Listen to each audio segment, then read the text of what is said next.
Now to news making headlines in our state capital. It has been more than half a year since California voters overwhelmingly approved Proposition 36 to increase drug treatment programs and penalties for some theft and drug crimes. But some Republicans and Democrats are frustrated with Governor Gavin Newsom for not allocating funding they say is needed to implement Prop 36. 17's Capitol correspondent Eitan Wallace joins us with their concerns and shares how the governor is responding.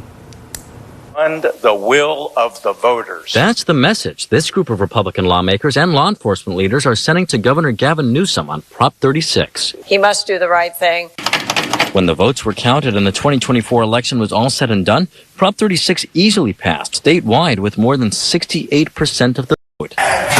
Prop 36 was written to crack down on certain theft and drug crimes for repeat offenders. Backers also stressed a major component of Prop 36 provides drug treatment for Californians convicted of illegal drug possession for the third time of certain drugs like fentanyl, heroin, cocaine, or methamphetamine. Upon completing their drug treatment, those Californians would have their charges dismissed. The lawlessness has to stop, and that was the message of Prop 36. Governor Gavin Newsom, though, was opposed to Prop 36, arguing it could lead to mass incarceration. He was also concerned some counties would not be prepared to implement Prop 36. But now that it's the law of the land, Republicans say for Prop 36 to be successful, Newsom must allocate $400 million in the state budget in ongoing funding to help pay for Prop 36-related drug courts, behavioral health services, and other resources. Instead, though, they say Democratic legislative leaders have proposed $110 million in one-time funding, a dollar amount this group describes as, in their words, wholly inadequate. Public safety is the most essential role of government,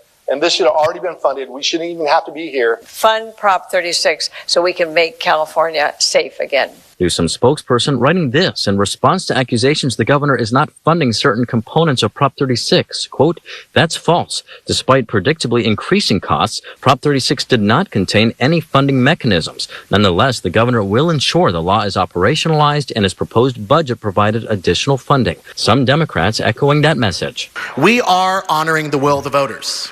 $110 million. And I'll have to say that we don't yet know what the true costs are for implementation of this measure because we're in month 6 or 7 since this law took effect. And so it's going to take time. But Encinitas Democratic State Senator Catherine Blakespear is one of several lawmakers in Newsom's own party expressing concerns the proposed Prop 36 budget allocation is simply not enough. I spoke with the San Diego County Sheriff yesterday, and she expressed deep concerns that there is no additional funding directed to sheriff's departments. It's very important that we do not break faith with the voters who supported Prop 36 in large numbers and expect the state of California to follow through and to implement it. And I'm told as we speak, budget negotiations between the governor and Democratic legislative leaders are taking place. They must reach an agreement before the start of the new fiscal year on July 1st. Reporting at the state capitol, Eitan Wallace, 17 News.